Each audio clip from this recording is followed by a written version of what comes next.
জয় যিশু, praise the Lord. আমরা আরেকটি বার সুন্দর সকালের নতুন ভিডিও নিয়ে চলে এলাম। আর এই ভিডিওতে আমরা বাক্য নিয়ে আলোচনা করব। বিশ্বাসী সন্তানরা আমরা প্রত্যেক দিন যেমন প্রার্থনাও করে থাকি তেমন বাক্যও বলে থাকি। সেই বাক্য প্রভু আমাদেরকে দিয়ে থাকে, আর বাক্য আমাদের জন্য সেই চরণের প্রদীপ, যা আমাদের সর্বদা জীবনের সঠিক পথে চালায়। তাই আমরা আমাদের জীবনকে সুন্দর করার জন্য এবং তার বাক্য আজ্ঞার শিক্ষা সকল পালন করার জন্য আমরা আরেকটি বার এই বাক্য সকল পড়ব এবং বোঝার চেষ্টা করব যে প্রভু আমাদেরকে কি বলছে। এই বাক্য সকল আমরা পালন করে চলার চেষ্টাও করব, কারণ আমরা সম্পূর্ণরূপে বাক্যকে পালন করতে পারি না, আমরা বাক্য শুধু পালন করার চেষ্টা করি। আমরা যদি সম্পূর্ণরূপে বাক্যকে পালন করে চলতাম তাহলে আমাদের জীবনে এত বাধা বিপত্তির সমস্যা বা আমাদের এত জীবনে খারাপ কঠিন পরিস্থিতি আসতো না। কারণ ঈশ্বর প্রভু বলে, যদি তুমি বিশ্বাস করো তাহলে তোমার জন্য সমস্ত কিছু করা যাইবে।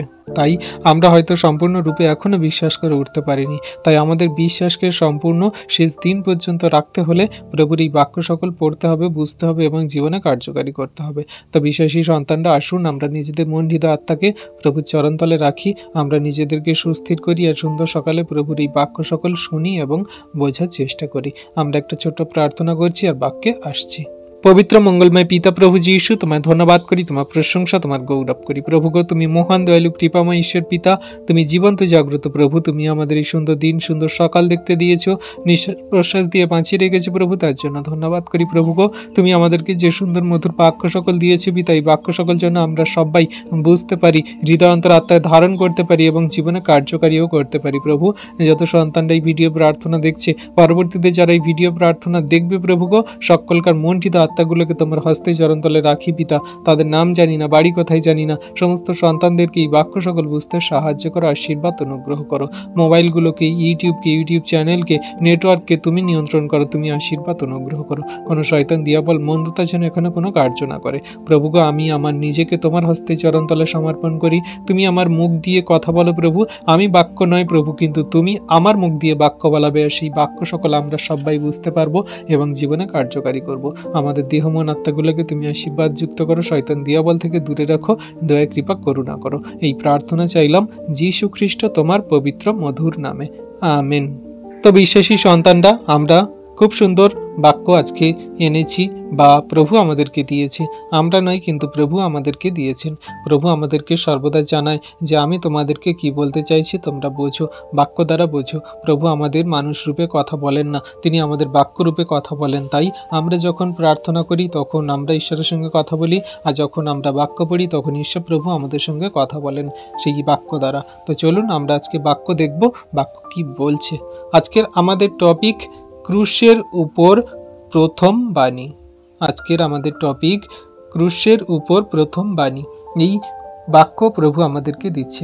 প্রভু যীশু যখন ক্রুশে হত হন, তিনি যখন ক্রুশে প্রাণ দেন, আর সেই ক্রুশে প্রাণ দেওয়ার আগে যখন ক্রুশে তাকে টাঙানো আছে, আর সেই ক্রুশের মধ্যে থেকে তিনি যে বাণী উৎসর্গ করেছিলেন আমাদের জন্য, তিনি যে সপ্ত বাণী বলেছিলেন, তার মধ্যে থেকে একটি বাণী আজকে আমরা তার উদ্দেশ্যে পড়ব, বুঝব যে প্রভু আমাদের এই বাণী দ্বারা, এই বাক্য দ্বারা কি বলতে চাইছেন, আমরা সেটা জানবো।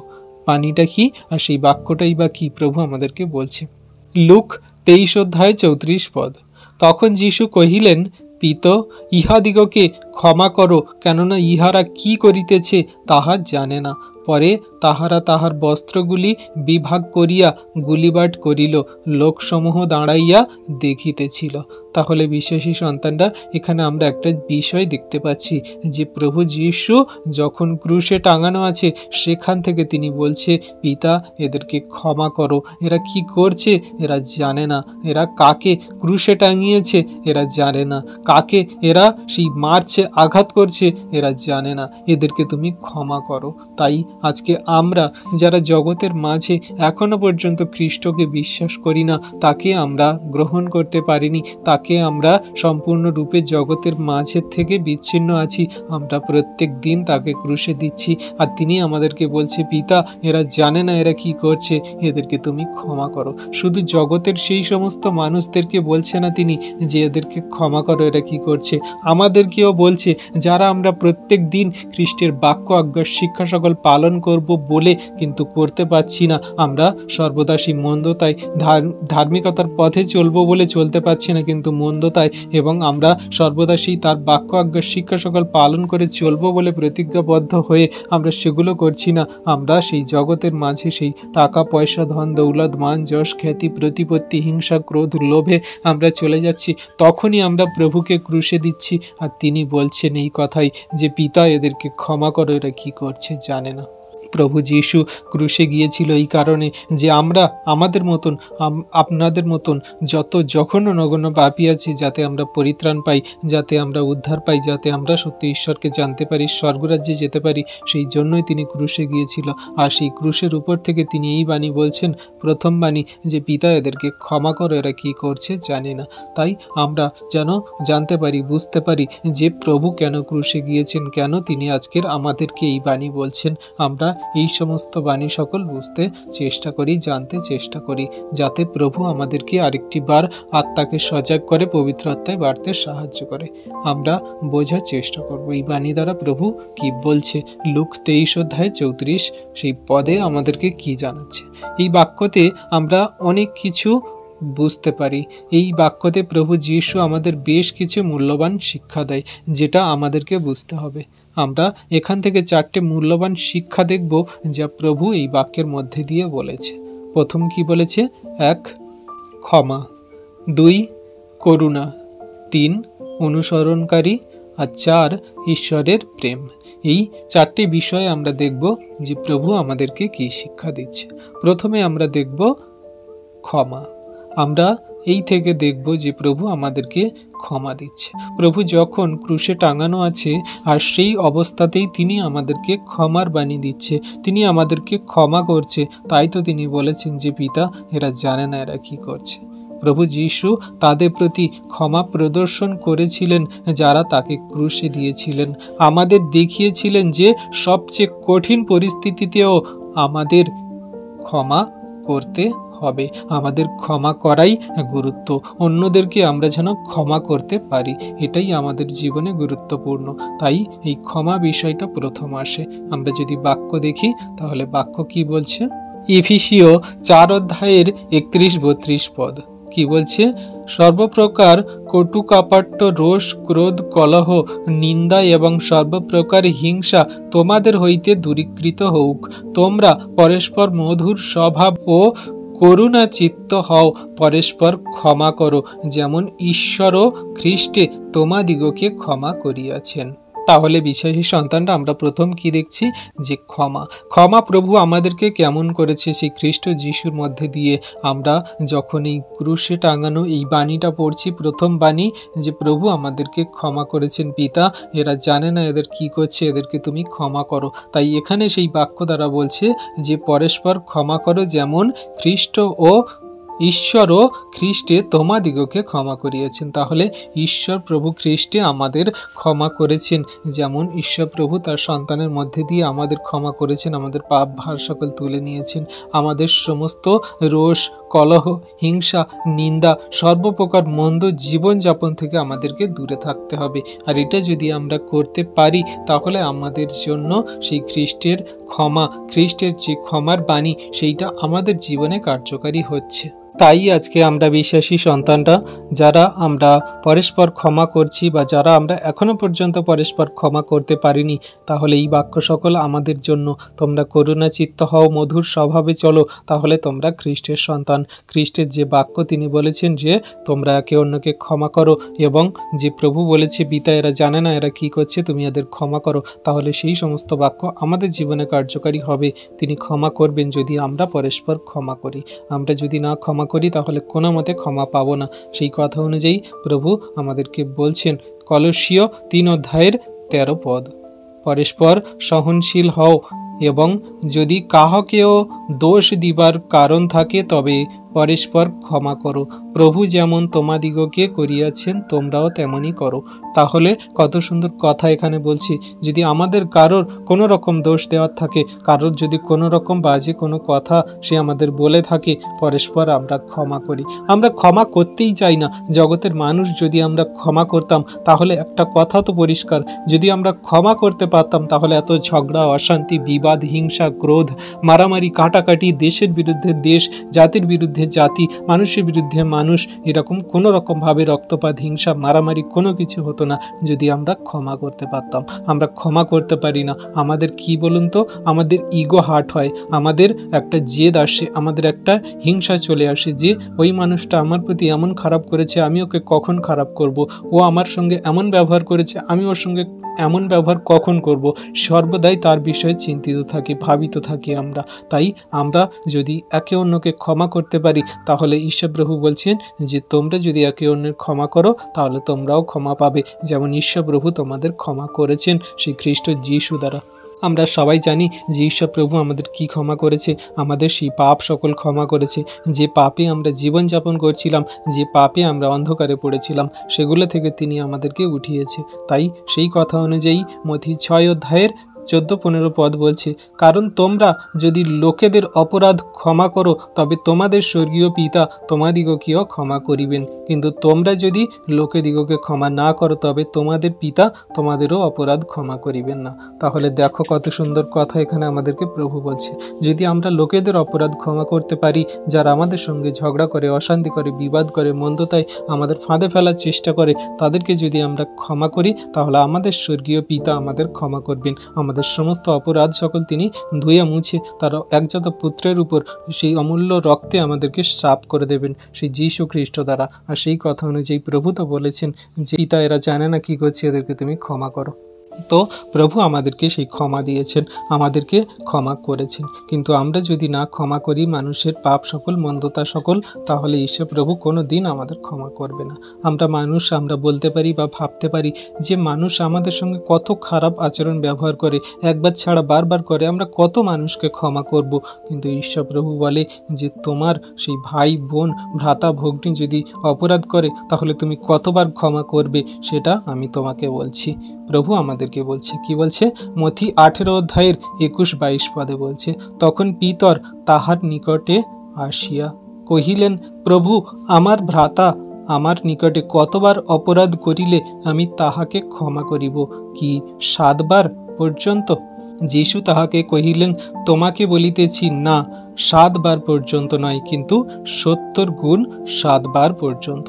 তাহলে আমরা এখানে বুঝতে পারছি প্রভু আমাদেরকে ক্ষমা করার কথা কেমন বলছে, 70 গুণ 7 বার পর্যন্ত। তাহলে 70 দিয়ে যদি 7কে গুণ করি তাহলে কত হচ্ছে আমরা সবাই জানি। তো এই যে প্রভু আমাদেরকে ক্ষমা করার কথা বলছে, এটা আমাদের জন্য জানানো হচ্ছে যে তোমার ভাই যদি তোমার কাছে পাপ করে, ভুল করে, অন্যায় করে, তুমি ক্ষমা করো, অজস্র বার ক্ষমা করো, বারবার ক্ষমা করো, সর্ববার ক্ষমা করো। তোমার ভাই, তোমার ভ্রাতা যে তোমার প্রতি ক্ষমা চাইছে, তুমি তাকে ক্ষমা করে দাও। যে ক্ষমা চায় সে ক্ষমা পায়, আর যদি না কেউ ক্ষমা চায় তাহলে সে কিভাবে ক্ষমা পাবে? দেখো, একটা সাধারণ কথা আছে, কোনো মানুষের যদি খিদা পায়, সে যদি খাবার না চায় তাহলে কিভাবে খাবার পাবে?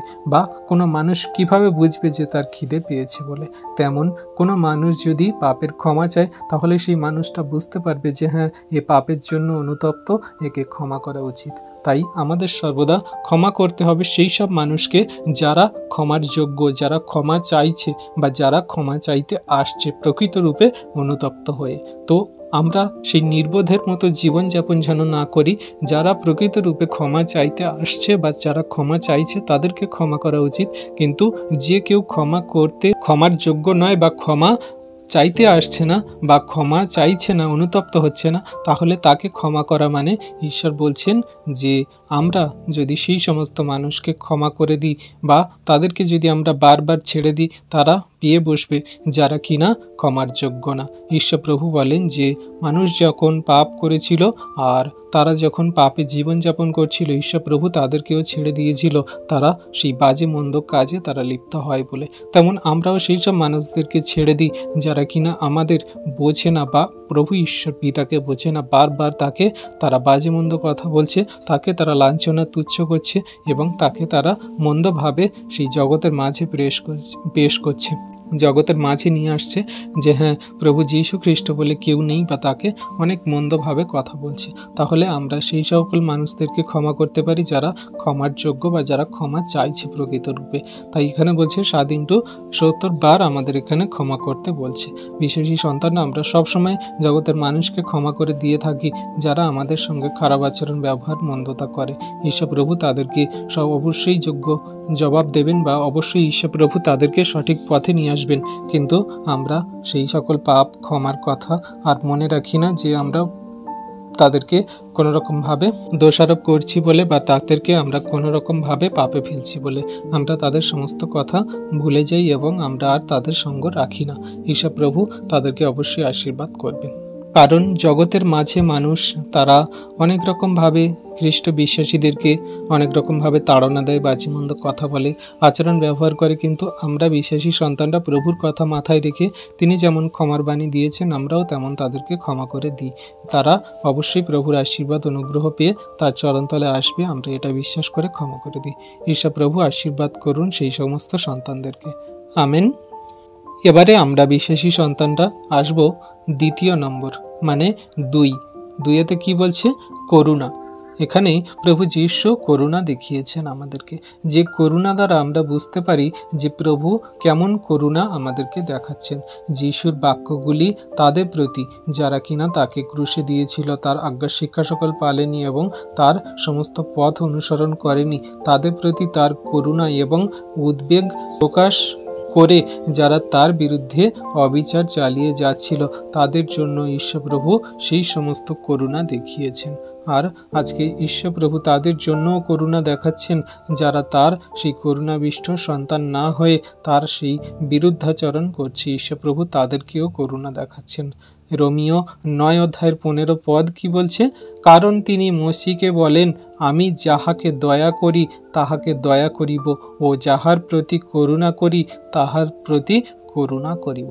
ঈশ্বর প্রভু আজকে জগতের সমস্ত মানুষকে কৃপা করুণা করছে, তাই আজকে মানুষ এখনো পর্যন্ত স্থির আছে, ঠিক আছে, ভালো আছে, সমস্ত পরিস্থিতিতে তাদের জীবনে সমস্ত কিছু ভালো সুন্দর আছে। কোনো মানুষের কোনো দুঃখ কষ্ট ব্যথা বেদনার সমস্যা এমন হয়নি যে তারা বলতে পারবে না যে আমাদের জীবন ছারখার হয়ে গেছে। কারণ ঈশ্বরপ্রভু বলে তাদের সহ্যের অধিক কোনো রকম মানুষ দুঃখ কষ্ট দেয় না। বিশেষ করে বিশ্বাসী সন্তানরা যারা খ্রিস্টের উপরে বিশ্বাস করে, তার আজ্ঞা শিক্ষা সকল পালন করে, তাদের প্রতি ঈশ্বরের সমস্ত দয়া কৃপা করুণা আছে, তাদের প্রতি সমস্ত করুণার হাত তিনি রেখেছেন। তাই তো প্রভু ঈশ্বর বলছেন যে আমি আরেকটি বার দেখি, আরেকটি বার চেষ্টা করি যে আমার সন্তানরা আমার কাছে ফিরে আসবে, তারা মন পরিবর্তন করবে, তারা সমস্ত আমার আজ্ঞা শিক্ষা সকল পালন করবে, যাতে আমরা সবাই একসাথে সেই স্বর্গরাজ্যে থাকতে পারি, আমার সমস্ত সন্তানকে স্বর্গরাজ্যে নিয়ে যেতে পারি। তাই তো ঈশ্বরপ্রভু আমাদের প্রতি এখনো পর্যন্ত করুণা রেখেছে। আর সেই কথা অনুযায়ী ঈশ্বরপ্রভু এখানে বলছে মসিকে তিনি বলেছেন, আমার যার ইচ্ছা তার প্রতি আমি দয়া করতে পারি, আমার যার ইচ্ছা তার প্রতি আমি করুণা করতে পারি। তুমি মানুষ, তুমি বলার কে বা তুমি ভাবার কে? আমি সমস্ত সন্তানকে সমান রূপে প্রেম করি, ভালোবাসি, আমার সন্তানদেরকে সর্বদা আমার চরণতলে আমি রাখি। তাই ঈশ্বরপ্রভু কত দয়ালু কৃপাময় মহান যে তিনি আমাদেরকে কত ভালোবাসে, প্রেমও করে। আর সেই কথা অনুযায়ী জিরোমিও 42:12 তিনি বলছে, আর আমি তোমাদের প্রতি করুণা বর্তাইব, তাহাতে সে তোমাদের প্রতি করুণা করিবে ও তোমাদের ভূমিতে তোমাদিগকে প্রত্যাগমন করাইবে। বিশ্বাসী সন্তানরা তাহলে এই বিষয়ে সেই প্রভু যীশুর বিষয়ে আমাদেরকে বলা হচ্ছে।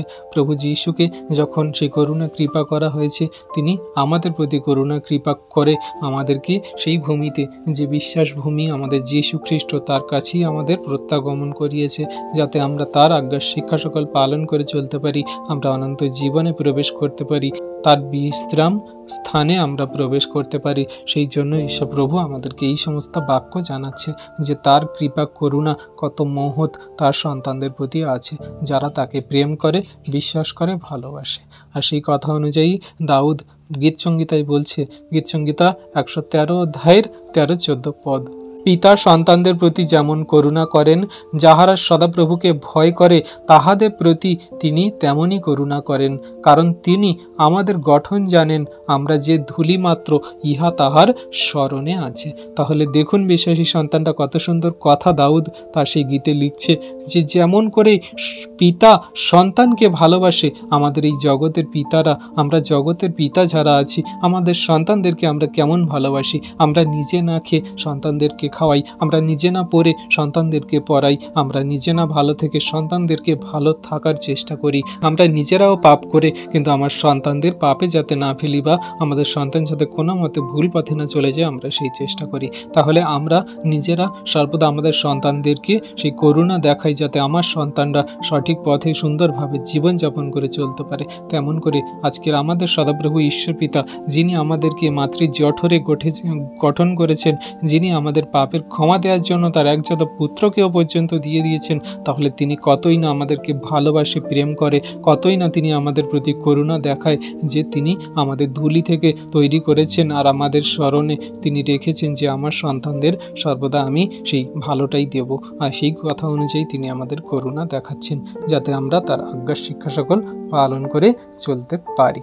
আর সেই কথা অনুযায়ী প্রভু আমাদের করুণা দ্বারা সমস্ত কিছু দেখাচ্ছেন যে তোমাদের প্রতি করুণা প্রেম কেমন হওয়া উচিত, যা তোমাদের সমস্ত সেই সন্তানদের প্রতি, যা খ্রিস্ট বিশ্বাসী সন্তানদের প্রতি হওয়া উচিত। বিশ্বাসী সন্তানরা তাহলে আমরা দেখছি যে করুণা আমাদের জন্য কতটা গুরুত্বপূর্ণ। আমাদের করুণা করতেই হবে জগতের মানুষের উপরে, এবং যারা আমাদের সঙ্গে খারাপ করে তাদের জন্য আমাদের এই করুণা দেখাতে হবে, কারণ আমাদের ঈশ্বর প্রভু তিনি করুণা করেছেন। আর সেই কথা অনুযায়ী যদি আমরা বাক্য দেখি তাহলে করুণার বিষয়ে আমরা খুব সুন্দরভাবে জানতে পারবো। আপনারা পড়ে নেবেন রোমিও 12 অধ্যায়ের 9 থেকে 21 পদ আপনারা পড়বেন, সেখানে করুণা বিষয় আমাদের কত সুন্দরভাবে শিক্ষা দিচ্ছে বা জানাচ্ছে। এখন আমাদের এই করুণা আমাদের সমস্ত জাতি মানুষে করতে হবে। তো আপনাদেরকে জানানোর জন্য আমি রোমিও 12 অধ্যায়ের 17 থেকে 19 পদ পর্যন্ত পড়ছি। এখানে বলছে, মন্দের পরিশোধে কাহারও মন্দ করিও না, সকল মনুষ্যের দৃষ্টিতে যাহা উত্তম ভাবিয়া চিন্তিয়া তাহাই করো। যদি সাধ্য হয় তোমাদের যত দূর হাত থাকে মনুষ্য মাত্রের সহিত শান্তিতে থাকো। হে প্রিয়েরা, তোমরা নিজেরা প্রতিশোধ লইও না, বরং ক্রোধের জন্য স্থান ছাড়িয়া দাও, কারণ লেখা আছে, প্রতিশোধ লওয়া আমারই কর্ম, আমি প্রতিফল দিব, ইহা প্রভু বলেন। তাহলে বিশ্বাসী সন্তানরা এই করুণাটা আমাদেরকে দেখাতে হবে। আমরা সর্বদা ভাবনা চিন্তা করে বুঝে শুনে মানুষের সঙ্গে সেইভাবে আচরণ ব্যবহার করি। কেউ আমার সঙ্গে মন্দ করেছে তাকে প্রতিশোধ না নেওয়া, এবং আমাদের যত দূর সাধ্য হয় আমাদের মন হৃদয় আত্মা দিয়ে মনুষ্য মাত্রের সঙ্গে আমরা শান্তিতে বসবাস করি। আর যখন আমাদের মধ্যে রাগ ক্রোধ হিংসা চলে আসছে, আমরা যেন রাগ ক্রোধ হিংসা না দেখাই, কিন্তু আমরা সেই সমস্ত জায়গাকে ছেড়ে দিই যেখানে পরিস্থিতি খুব খারাপ, মানে ঝগড়া অশান্তি বিবাদ হচ্ছে, তর্ক বিতর্ক হচ্ছে, মারামারি কাটাকাটি হচ্ছে। নিজেকে শান্ত রেখে সেই জায়গা থেকে বেরিয়ে আসতে হবে। ক্রোধের জন্য সেই জায়গা স্থান ছেড়ে দিতে হবে, যাতে না কোনো মতে কেউ আমাদের বাজে মন্দ কথা বলতে পারে বা বাজে মন্দ করতে পারে। আর আমরা সর্বদা সেই ঈশ্বরের কাছে প্রার্থনা করব যে আমরা যেন ক্রোধের জন্য কোনো রকম প্রতিশোধ না নিই, কারণ প্রতিশোধ নেওয়া একমাত্র ঈশ্বরেরই কাজ। তিনি প্রতিফল দেন, তাই তার উপরে আমরা সমস্ত কিছু ছেড়ে দিই, আর তিনি সমস্ত কিছু দেখবেন এবং সমস্ত কিছু আশীর্বাদও করবেন বা তাদেরকেও সেই প্রতিফল দেবেন যারা তা পাওয়ার যোগ্য। তাহলে বিশ্বাসী সন্তানরা কত সুন্দরভাবে আমাদের বাক্য আশীর্বাদ করছে। এবারে আমরা 3 দেখব যে অনুসরণকারী বলতে আমাদের কি, আমরা সেই ঈশ্বরের বাক্যকে অনুসরণ করি, তার পদাঙ্ক অনুসরণ করি, তার সমস্ত পথে আমরা চলি। এই অনুসরণ যদি কেউ আমার পেছনে আসে তাহলে তাকে অনুসরণ বলে। এখানে প্রভু বলছে, যদি আমার কেউ পেছনে আসে তাহলে সে আমার আজ্ঞা শিক্ষা সকল পালন করুক, সে নিজেকে সম্পূর্ণরূপে ত্যাগ করুক এবং আমাতে বিশ্বস্ত হোক, যা আমি তাদেরকে বিশ্বস্ত বানাই এবং তাদেরকে আমি আমার জীবন পথে চালাই। তো সেই কথা অনুযায়ী তিনি আমাদেরকে বলছে 1 করিন্থীয় 4 অধ্যায় 9 থেকে 13 পদ কি বলছে, কারণ আমার বোধ হয় প্রেরিতগণ যে আমরা ঈশ্বর আমাদিগকে বাধ্য লোকেদের ন্যায় শেষের বলিয়া দেখাইয়াছেন, কেননা আমরা জগতের ও দূতগণের ও মনুষ্যদের কৌতুকাস্পদ হইয়াছি। আমরা খ্রিস্টের নিমিত্ত মূর্খ, কিন্তু তোমরা খ্রিস্টে বুদ্ধিমান। আমরা দুর্বল, কিন্তু তোমরা বলবান। তোমরা গৌরবান্বিত, কিন্তু আমরা অনাদৃত। এখন এই দণ্ড পর্যন্ত আমরা ক্ষুধার্ত, তৃষ্ণার্থ ও বস্ত্রহীন রইয়াছি, আর মুষ্টাঘাতে আহত হইতেছি ও অস্থির বাস রহিয়াছি, এবং স্বহস্তে কার্য করিয়া পরিশ্রম করিতেছি, নিন্দিত হইতে হইতে আশীর্বাদ করিতেছি, তাড়িত হইতে হইতে সহ্য করিতেছি, অপবাদিত হইতে হইতে বিনয় করিতেছি। অদ্য পর্যন্ত আমরা যেন জগতের আবর্জনা সকল বস্তুর জঞ্জাল হইয়া রইয়াছি। তাহলে বিশ্বাসী সন্তানরা আমরা এই বাক্য দেখছি যে আমরা কিভাবে প্রভুকে অনুসরণ করি, আমরা এই সমস্ত প্রভুর আজ্ঞার শিক্ষা সকল পালন করি যা তিনি আমাদেরকে শেখায়, যারা আমরা প্রেরিত, যারা আমরা প্রভুর জন্য কার্য করছি, তার বাক্যের জন্য কার্য করছি। আমরা বধ হওয়া সেই লোকেদের মতন আমরা সর্বদা নত নম্র দেখাই। আমরা শেষের সেই ব্যক্তি হয়ে আছি, কখন সে আমাদের উপরে তার রাজ্য এসে পড়ে, আমাদের সেই বিচার দিন এসে পড়ে। তাই আমরা সর্বদা তার বাক্য আজ্ঞার শিক্ষা সকল পালন করে চলার জন্য এবং জগতের মানুষকে বলার জন্য, যেমন সেই বধ হওয়ার জন্য যেমন সেই মেষ নত নম্র হয়ে থাকে, তেমন আমরা নত নম্র হয়ে চলছি। আমরা জগতের মাঝে সেই দূতগণের এবং মনুষ্যদের হাস্য কৌতুকাস্পদ হইয়াছি। জগতের মানুষের কাছে আমরা সেই হাসির পাত্র হয়েছি, জগতের মানুষের কাছে আমরা তুচ্ছীকৃত হয়েছি।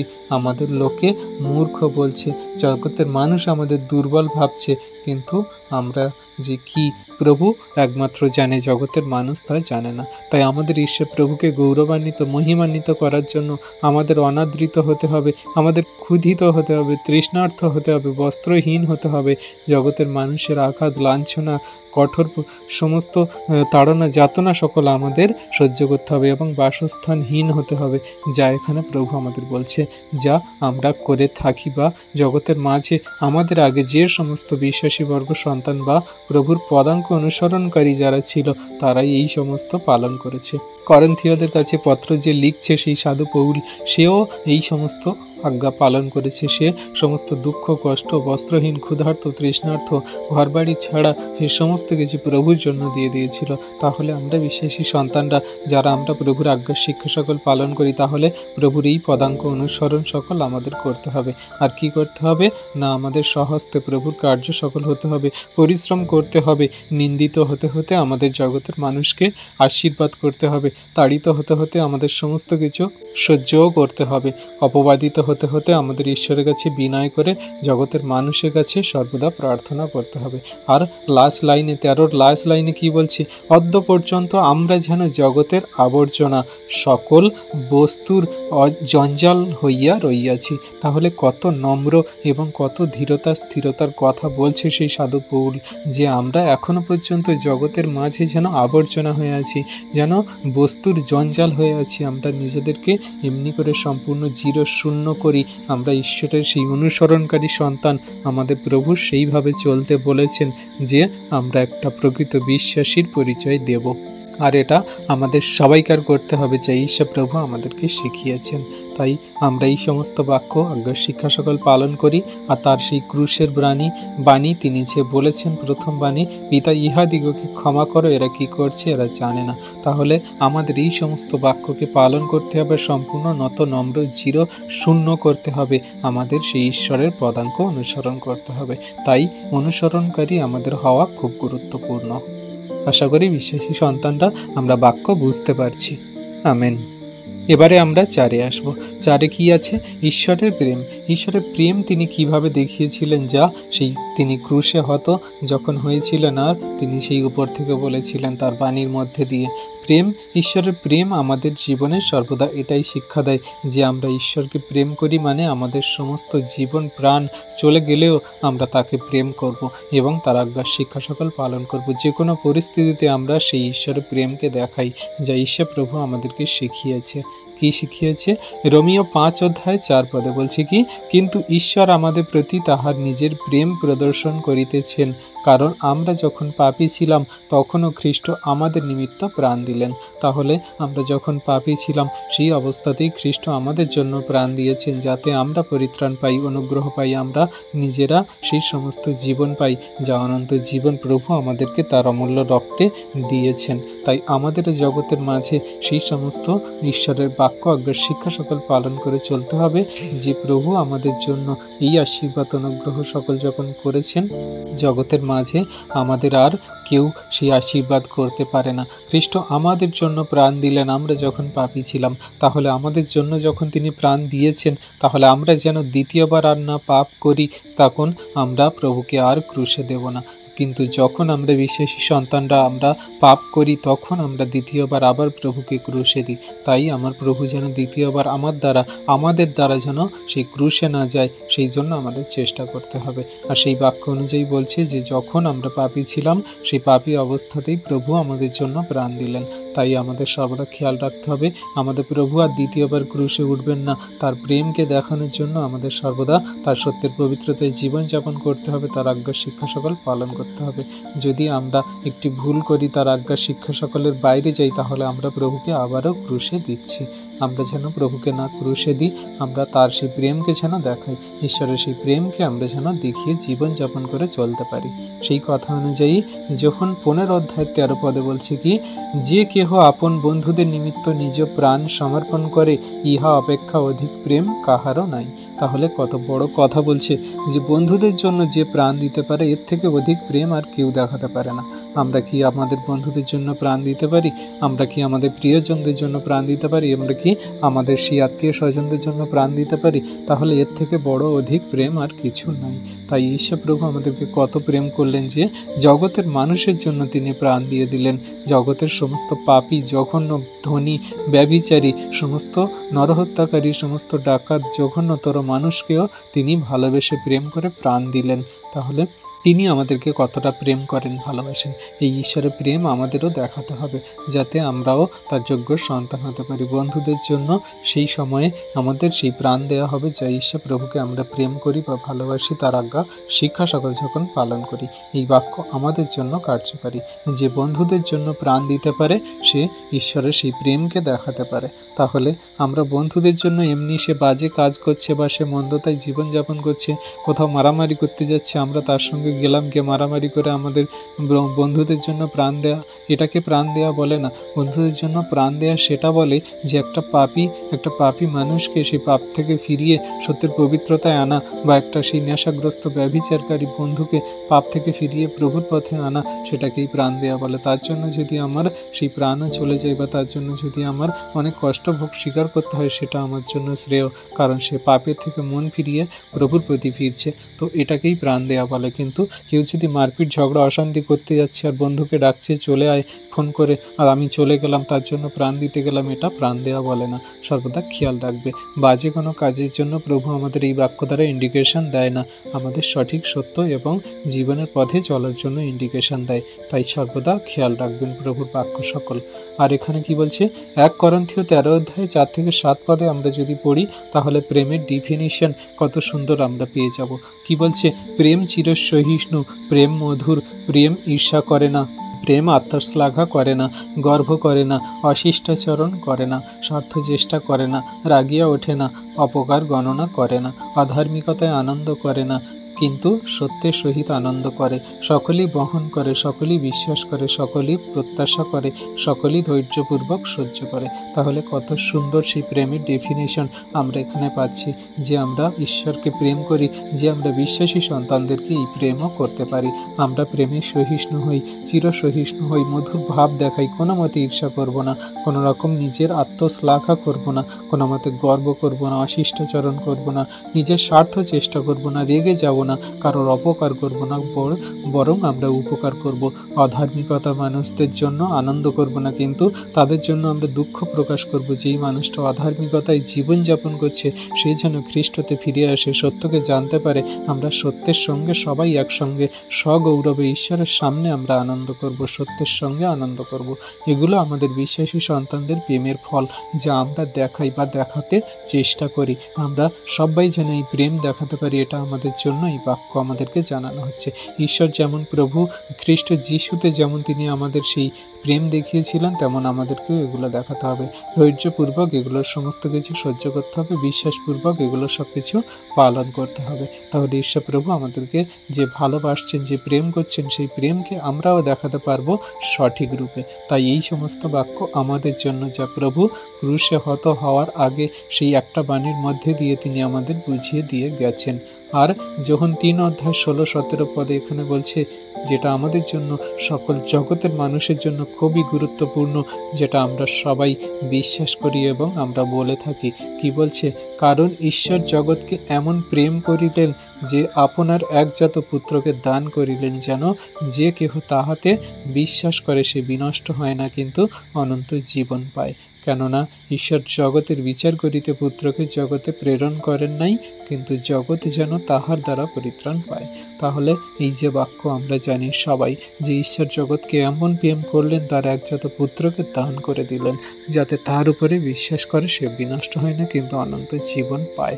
তাহলে আমরা সেই যিশুকে বিশ্বাস করি, তাহলে আমরা অনন্ত জীবন পাবো। ঈশ্বর প্রথমে আমাদেরকে প্রেম করেছে, তাহলে আমরা যখন বুঝতে পারছি যে তিনি আমাদের প্রেম করে এত কিছু দিয়েছে, তার একজাত পুত্রকেও পর্যন্ত দিয়ে দিয়েছে, তাহলে আমাদের পরিবর্তে ঈশ্বরকে কেমন প্রেম করতে হবে, ঈশ্বরের সন্তানদেরকে কেমন প্রেম করতে হবে, আর প্রভু যিশুকে কেমন প্রেম করে চলতে হবে, তাহলে আমরা সেগুলো সমস্ত কিছু পালন করি।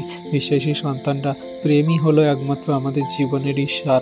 কারণ আমাদের সাধু পৌল বাক্যতে বলে, আমাদের কাছে প্রত্যাশা, বিশ্বাস আর প্রেম আছে, এর মধ্যে প্রেমই শ্রেষ্ঠ। তাহলে আমরা প্রেমই দেখাই জগতের মাঝে, যে প্রেম দ্বারা সমস্ত কিছু জয় করা যায়। তাই এই সমস্ত বাক্য আমাদের জন্য যা প্রভু আমাদেরকে দিয়েছে, যা আমাদেরকে শেখাচ্ছে যে তোমরা সেই প্রভু যে আমাদের যে প্রেমের মধ্যে দিয়ে নিয়ে যাচ্ছেন, বা আমাদেরকে সেই ক্রুশে হত প্রভু যিশু বলছেন যে পিতা ইহাদিগকে ক্ষমা করো, ইহারা কি করছে জানে না, কিন্তু তিনি আমাদের এই ক্ষমার মধ্যে দিয়ে অনেক কিছু জানাচ্ছে। এই কথার মধ্যে দিয়ে তিনি আমাদের ক্ষমা করছে, করুণা দেখাচ্ছে, অনুসরণকারী সন্তান বানাচ্ছে এবং ঈশ্বরের প্রেমকেও দেখাচ্ছে। তাই আমরা বিশ্বাসী সন্তান এই সমস্ত বাক্যকে সঠিক রূপে পালন করি, কার্যকারী করি, আর প্রভুর সমস্ত আজ্ঞা শিক্ষা সকল পালন করি, তাহলে ঈশ্বর প্রভু আমাদেরকে আশীর্বাদ করবেন। বিশ্বাসী সন্তান এই বাক্য আশা করি আপনারা বুঝতে পেরেছেন, ঈশ্বর প্রভু অনেক আশীর্বাদ করেছে, আর এই বাক্য দ্বারা আপনারা অনেক আশীর্বাদে পরিপূর্ণ হয়েছেন। তো আসুন আমরা নিজেরা নিজেদেরকে নত করি আর প্রভুর কাছে প্রার্থনা করি। পবিত্র মঙ্গলময় পিতা প্রভু, তোমায় ধন্যবাদ করি, তোমার প্রশংসা গৌরবকারী পিতা, তুমি দয়ালু কৃপাময় মহান ঈশ্বর প্রভু, জীবন্ত জাগ্রত পিতা, তোমার দয়া কৃপা করুণা তোমার সন্তানদের প্রতি আছে, শেষ দিন পর্যন্ত থাকুক। প্রভুকে তুমি ক্রুশে হত হওয়ার আগেই আমাদেরকে যে সমস্ত শিক্ষা দিয়েছিলে, তুমি যে ক্রুশের উপর থেকে যে সমস্ত বাণী, ক্ষমার বাণী দিয়ে গেছিলে, তার মধ্যে থেকে এই যে বাক্য আমরা পড়লাম প্রভু, এই বাক্য আমাদের জন্য জীবনে কার্যকারী হোক। তুমি সে আশীর্বাদ করো, যাতে আমরা তোমার আজ্ঞা শিক্ষা সকল পালন করে, তোমার বাক্য আজ্ঞা শিক্ষা সকল পালন করে মেনে চলতে পারি। সেই সমস্ত পথে আমাদেরকে চালনা করো প্রভু, যেন কোনো মতে শয়তান দিয়ে বল মন্দতা আমাদের ধারে কাছে না আসে, কোনো মতে দুর্বল না করায়, কোনো মতে তোমার এই বাক্যকে চুরি না করে নেয়। তোমার সমস্ত সেই ক্ষমা, সমস্ত অনুসরণকারী, সমস্ত দয়া, করুণা এবং তোমার সেই সমস্ত প্রেমকে আমাদের মধ্যে দেখাতে সাহায্য করো, আশীর্বাদ অনুগ্রহ করো, তোমার প্রেমের মধ্যে দিয়ে চলতে সাহায্য করো। তোমায় ধন্যবাদ, তোমার প্রশংসা গৌরব করি। যত সন্তানরা এই ভিডিও প্রার্থনা দেখলো, পরবর্তীতে যারা এই ভিডিও প্রার্থনা দেখবে প্রভু, সকলকে তুমি আশীর্বাদ করো, তাদের আত্মিকতায় বৃদ্ধি করাও প্রভু, তাদের দয়া কৃপা করুণাতে বাড়তে সাহায্য করো প্রভু। তোমায় ধন্যবাদ, তোমার প্রশংসা, তোমার গৌরব করি। সকল ধন্যবাদ, প্রশংসা, গৌরব আমাদের উদ্ধারকর্তা, ত্রাণকর্তা, জীবনদাতা, মুক্তিদাতা যীশু খ্রিস্টের পবিত্র মধুর নামেই প্রার্থনা চাইলাম পিতা। তুমি দেখলে, শুনলে আর আমাদের প্রার্থনা উত্তরও দিলে। আমেন।